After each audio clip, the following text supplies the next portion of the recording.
Good evening. We're back for series one, episode three of the podcast with Amanda DeSensi. We're talking about a recent relationship that she had. We're at the point where we were talking about you've been down to the basement, Jay had chased you through the streets. Yeah. Um, were you still speaking? Um, Were you still speaking to him after that fight happened when he chased you? um, I'd like to say that we weren't, but I was. I was still speaking to him pretty much every day. So It wasn't always, your honesty straight away comes through. look, I'm being honest, it wasn't, look, it wasn't always the nicest conversations, like Yeah. where there was arguing, obviously, but betrayal will do that to a person. So yeah, we are still talking.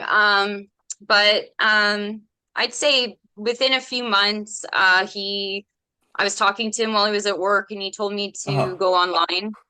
And I went online, and he had posted pictures with a girl that we both knew, and he had spent basically our entire relationship like just like shitting on her. Like, we were friends with her best friend, so he made fun of her to her best friend, and just like really, it was, like, anyways. And he told me, of course I reacted, and he told me in writing, strangely, he told me that he was just with her to hurt me, that he wasn't actually with her, that he didn't sleep with her, that he just did it to hurt me, So which just an is emotional arguably antagonist. worse, right? Yeah, like it's arguably worse, than like just being with her. Yeah. But by the winter, I received a couple of text messages from this girl threatening me and telling me things like when she's done with me, my therapist is going to need therapy. Just like, just really, it was ridiculous. And yeah, like I reacted. First of all, I went to the police. Well, I called the police, and they said that they would call her, tell her to leave me alone.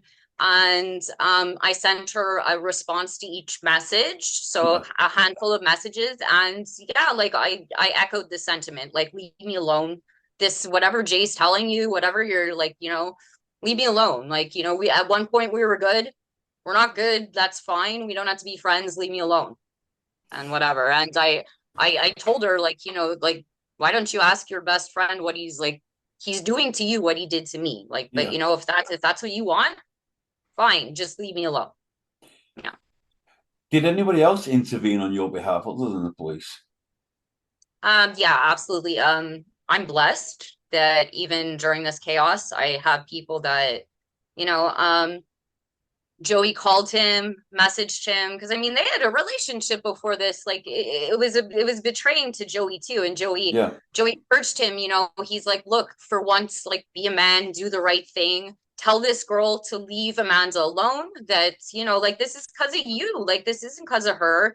Apologize to Amanda, tell this girl to leave her alone, do the right thing, which of course he didn't do. My friends, my parents called him, messaged him, telling him like, like, look, like you were part of our family. Like, what are you doing? Like, do the right thing, man up. And he didn't. And again, like I kept talking to him, and as this was going on, my mental health was just suffering. I mean, business was suffering because of COVID. I had to put my dog down. My parents Oh, were unwell. It was just a lot, and I ended up in a medical crisis, and I had to have an emergency crisis intervention by the middle of the winter. Yeah. on having that crisis intervention, did you get medical help at the same time? Yeah. See, it was the worst point in my life, but I say it's the worst, best thing to happen to me, or blessing in disguise, whatever you want to call it, because my psychologist is we connected right away. She really saved me. I mean, I, her and my family, Joey, but I mean, they really saved me. I was at a point where, I was staring at a fucking wall. Like I was like shattered. Like, how could I have put so much faith in this and fought with everybody and be so wrong? And I was just really spiraling. And then when she found me, she saved me, she really saved me. And I'm very lucky. And she was really getting me. I mean, I suppose she's going to want me to say I was getting myself, but with her help, with my circle, my lifers. I was getting myself back to a better place. Until we fast forward, I guess, to the beginning of this year when it was brought to my attention that a smear campaign was formed against me on Facebook, like an actual page with this girl. I don't know if she's still his girlfriend. I don't know, with this girl, a couple of her friends, including the first girl that messaged me years before outing him, and another friend, and they launched a smear campaign against me. I don't know what better word, like it sounds crazy, but that's literally what it was. And it was dedicated to just destroying me, I guess. I don't know what they wanted me to kill myself. I don't know. But it was dedicated to just, in her words, destroying Amanda. I know. Like, What was their also? I mean, you said that you think what their aim was for them to, for maybe for you to take your own life. Is this something that you discussed with your therapist and with the authorities? I did. Absolutely. I mean, I had to right away. I had to bring in a lawyer. Because the things, I mean, some of the things they were saying, like it was beyond defamation. First of all, there was threats. They were talking about my husband, my family. It was like very creepy, very, especially considering two of these girls could be standing next to me in the street. They wouldn't know it was me. Like we're strangers. We've never met. Like I don't know them. These people, some of them are grandmothers. Like, yeah, like Wow. it was really surprising. Like the things they're saying. First of all, you would think you would worry that like your children or so, like the message you're projecting. But it was really creepy. Like one of them put my address down or like my street now, just really like stuff. So yeah, I had to involve law enforcement. I had to hire a lawyer. I mean, I'm lucky I used to work in law, so I have connections, but it was very daunting and obviously not a good time. No, yeah. Did you retain the full backing of your family throughout this process? Oh, for sure. Yeah, my parents are wonderfully supportive. I mean, Joey stood by me. He's my partner. Yeah, but I mean, my friends were handling it, but it's very difficult because there's things, I could easily answer. I have like thousands of screenshots, like proving, you know, like, but once you involve the law or what, like, it no longer becomes, it's not a he said, she said, like, they were legally obligated to stop and they didn't. I mean, How do you feel about Jay today? um, it's complicated. Um, I blame him for all of this. I mean, look, the easy answer is to say that I hate him because there's obviously a thin line between love and hate. For sure. Um, I look at my relationship with him, I look at him almost as an illusion at this point because that person doesn't exist and it's hard to hate an illusion. It's hard to, but I mean, he could have stopped this, right? The things that, and it continues on to this day, I should It say. I does. It mean, does. like they've been commenting on our podcast. They threaten you. They've threatened me on the podcast. I Yep. mean, they've involved my family. They involved my husband. Like really wild stuff. Like they're saying things like they seem very determined. They have some problem with the fact that I lost a baby, even though we have the people from the HG Foundation sharing my story, medical records. Like I mean, I gave them access. It doesn't matter. They aside from the fact that it's like crazy, like, like this is something that happened to me in like 2021, like how would strangers even know one way or another? But they seem really consumed with this fact. And I don't know if it's because like the girlfriend is upset that he maintained some level of relationship communication with me. I don't know what it is like, but it's not like I said it happened when he was with her. So it's very bizarre on top of hurtful that that's like the thing that they seem determined. But they've said things like even on the podcast, like we're going to take you to court and Yep. prove that you didn't lose a baby. And it's like even if in this like fantasy world, okay, even How would they if do that? I mean, what is the end game? Like, I go to the judge Yeah, of Court of Canada, and who someone gets money, someone gets awarded. Like what is this even? It's just it's so cruel and so, but I can't help it. So when you ask me how I feel about Jay, it's his fault because whether this is it's a combination, but group mentality, their own like hatred of me for whatever I'm the ex, fine, he did that with his ex to me, like whatever it is, combination. He's the one that perpetuated these lies. He's the one that allowed this to happen. And especially when it comes to my pregnancy, he was here, like he was living here during this. So to even allow even whatever he feels about me at this point, to allow them to use that publicly. yeah. I mean, let's get serious too. The stuff that they're saying doesn't exactly make him look great. So I No, mean, it doesn't. It really doesn't. like saying they would tear apart like my physical appearance. They were like, your eyes are weird, you have no boobs, you're too skinny. They called me, first of all, thanks for the compliment. Like, that's the best you got, that I'm too skinny. Big fucking deal. Like, but I mean, he would just sit back, like, seemingly, because he was egging them on. So it ended up being now that whatever feelings, whatever he was given, I was still in contact with him, like, I think a month ago after this whole thing started, and I still gave him a chance. Look, he can't be sorry.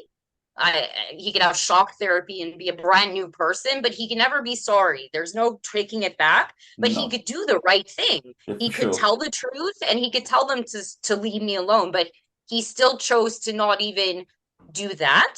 So at the end of the day, I had no choice. I had to place the blame legally on him, and that's where it stands today. Um, Look, there's an old adage about narcissists that my therapist has tried to instill in me. Yeah, And look, if you're bitten by a snake, right? Are you going to chase the snake and beg it to tell you, why did you bite me? Beg it to be sorry? And that's what I did, right? I chased him. I tried to hold him accountable. Tell me why you're doing this. Why are you doing?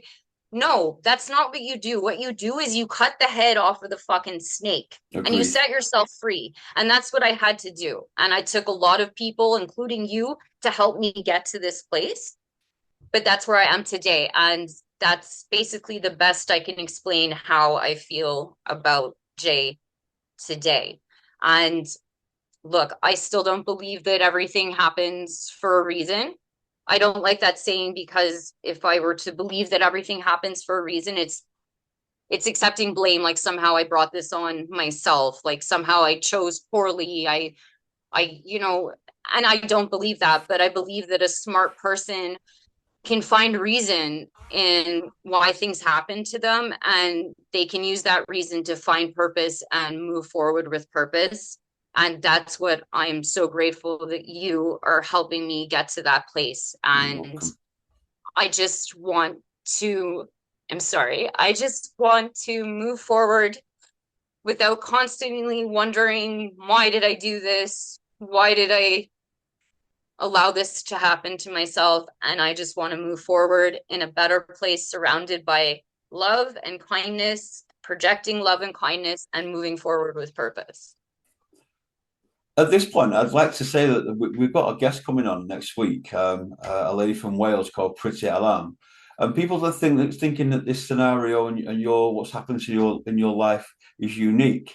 She's got a very similar story to tell, and I'm sure you're looking forward to co-hosting that podcast. Oh, for sure. She's a lovely lady. She's reached out to me already. I'm very much looking forward. I'm hoping we can all help each other. There's always, with understanding, maybe someone else has a way to help you because they understand you from a different level, a different connection. But even just people listening to you, and people with an empathetic ear, I think that it's going to be very good to hear from more people that have lived through serious similar experiences, for sure. Before we go this evening, I'd like to talk about what happened to Yaron Lazinski and Sarah Milgrim in DC yesterday, two Yeah. Israeli embassy staffers who were basically executed outside a Jewish event. What's your feelings Yeah. on this? Um, this particular, well, okay, to explain, we're both Jewish. We're in Yeah. different countries, but we're both politically active, educated on the subject. So that being said, look, here in Montreal, there's been for almost 2 years now, there's been people marching, rioting, threatening. I mean, I've gotten personal threats. I've also experienced Mm. just like walking by these campuses, like seeing these things. I went to see people speak, and just it's been awful, but this experience has been, I think it's snapped a little more. I keep hearing my late grandparents' voice in my head telling me, warning me, like my whole life it's gonna happen again. All it takes is people being silent, people turning a blind eye. And I used to like I'd listen, but I wouldn't, I never could foresee this. And now things that people used to reassure me, like, well, don't worry, it's awful, but it's not going to happen here. It's not going to happen to you. People can't say that anymore because after what happened yesterday, it Yeah. could happen here. It could happen to To me. And I know to you've any had of us, personal, yeah. Yeah. yeah, To like any you've of had us. personal experiences Yeah. with targeted. It's awful. And it's been even more eye-opening because people that I thought were allies, like, people that were like my good friends a week before are calling me, like that I support genocide or that I'm a bloodthirsty animal, like terrible Yep. things. How many It, death it, threats? I mean, we both had death threats. oh God, some of them were, look, I mean, some of them are creative. I'll give them flair. One person a couple of months ago told me to go die on Mount Sinai. I thought that was a little creative, like, but yeah, I've had threats. I've had threats against my family. Yeah, I've had, likewise. Yeah. like even just I'll be commenting on, I was commenting, we have a marketplace like where you can like buy things on Facebook, and I was commenting and someone told me like someone told them don't sell to her, she's a fucking Zio. Like, I mean, just crazy. Like it's awful and it's scary, and we just had an election, and look, people can have their own opinions. We're not here to weigh in on that today.